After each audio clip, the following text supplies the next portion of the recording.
आज हम paper solve करने वाले हैं, वो भी इंग्लिश का। आपका इसी टर्न में जो है पेपर एकदम आएगा एंड आपका जो पैसेज आएगा वो भी कुछ इसी तरह का आएगा। तो मैं जो है आपको ये सारी चीज़ें बताने वाली हूँ। अभी जो है मिड टर्म का पेपर आने वाला है तो उसके लिए सबसे बेस्ट रहेगा। तो हम जो है पहले पैसेज आएगा नंबर फर्स्ट पे, तो हम जो पहले पैसेज पढ़ते हैं।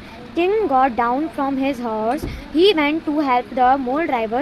Both of them pulled and pushed until they succeeded in getting the mule on the firm ground. By this time they were covered with mud. A number of people had collected by this time and they stood by watching. Then someone recognized the king. People began to worship to each other. That was the king himself who had helped the mule driver. When the mule driver heard these, he was very frightened. He turned to him and begged for his forgiveness. All was told that he had done his duty. As a man, he may be a king, but as a man, he should help those who are in some difficulty.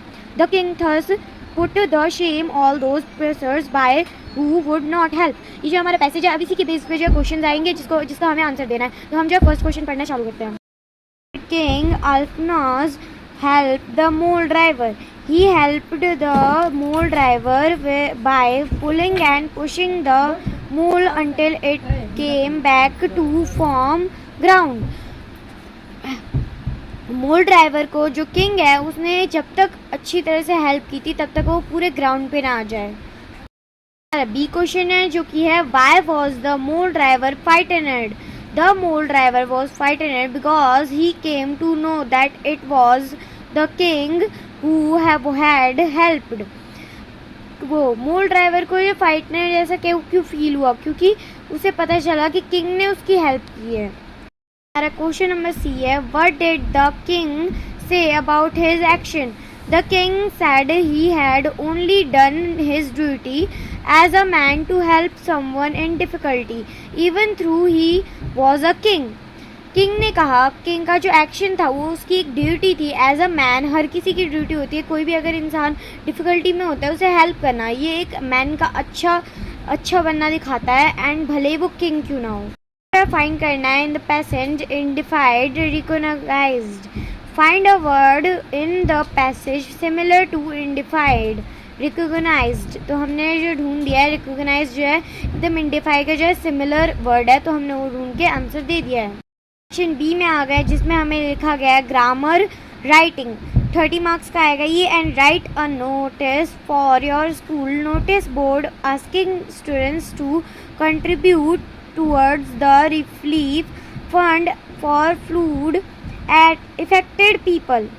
हमारा notice है जो कि हमें लिखना है। हमारा जब paper आएगा तो हमें नोटिस आएगा ही आएगा, एप्लीकेशन आएगा या तो नोटिस आएगा, तो आप दोनों में से कोई एक भी लिख सकते हो कि दोनों सेम होगा। एंड जिस बेस पे आएगा आपको उस हिसाब से लिखना पड़ेगा। तो पहले हम ये पढ़ लेते हैं।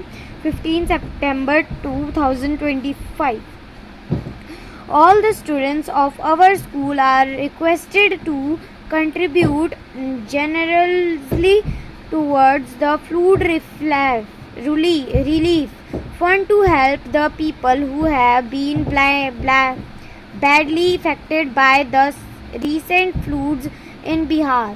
Contributions in cash or useful items such as clothes, blankets, food packets, etc.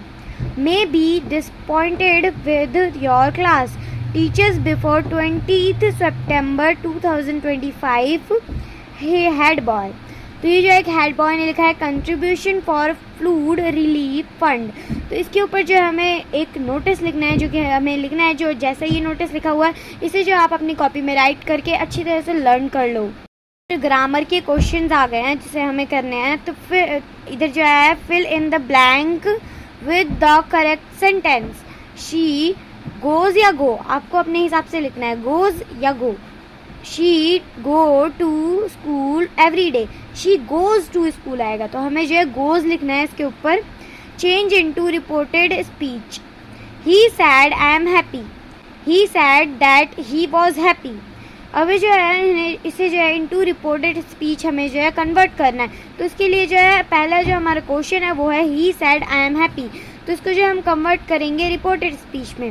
He said that he was happy, तो ये होगा answer and correct the error. हमें जो एरर को जो है करेक्ट करना है। She do not likes mangoes.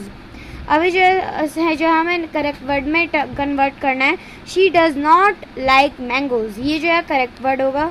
Section C पे आ चुके हैं। अब जो हम आंसर द फॉलोइंग करने वाले हैं। फोर्थ क्वेश्चन है हमारा, ए है, what is the central theme of the story the best Christmas present in the world.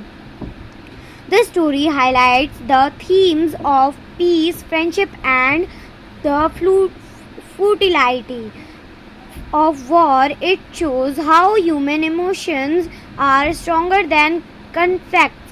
आपने द बेस्ट क्रिसमस प्रेजेंट तो देखी होगी, जो 8th क्लास है उसमें ये वाला चैप्टर जो है सिलेबस में है, तो उसी के बेस में जो एक क्वेश्चन है कि आपको जो है थीम में कौन सी बेस्ट चीज़ लगी, तो उसी के बारे में लिखना है। The story highlights the themes of peace, friendship and futility, तो इसे जो हमें लिखना है। एंड देन हम जो है अभी बी क्वेश्चन स्टार्ट करने वाला है। In the poem geography lesson, what does the poet realise about the earth from the aeroplanes. The poet realise that the earth is round and full of rivers, valleys and mountains, but human divisions like boundaries and are meaningless. अभी जो है geography lesson का है, जिसके अंदर हमें जो है एयरप्लेन के बारे में कुछ चीज़ें बतानी है। आपने पढ़ी रखा होगा, तो इसको आपका आंसर यही देना है। आप इसे अच्छी तरह से याद कर लेना। Right a short creature sketch of Gupta from the tsunami. आपने द सुनामी चैप्टर तो पढ़ाई होगा, तो उसके अंदर का क्वेश्चन है, Gupta is brave, Mrs Gupta is a brave, helpful and caring. During the tsunami, she helped others, remained strong and become a source of courage for the survivors. तो उसने जो है काफ़ी हेल्प की थी द सुनामी, जब सुनामी आई थी तो she was very helpful and caring. तो अब जो हम अपना नेक्स्ट ओपन करते हैं। जो है हमारा फोर्थ क्वेश्चन था एंड ये काफ़ी ज़्यादा इंपॉर्टेंट क्वेश्चन है, तो आप सभी को ये क्वेश्चन अच्छी तरह से याद कर लेने हैं। ये आपके फाइनल टर्म में और मिड टर्म में तो खासकर आने वाला है। क्या आपके भी मिड टर्म आ रहे हैं, तो मुझे कमेंट्स में बताना। मिलते हैं नेक्स्ट वीडियो में, बाय।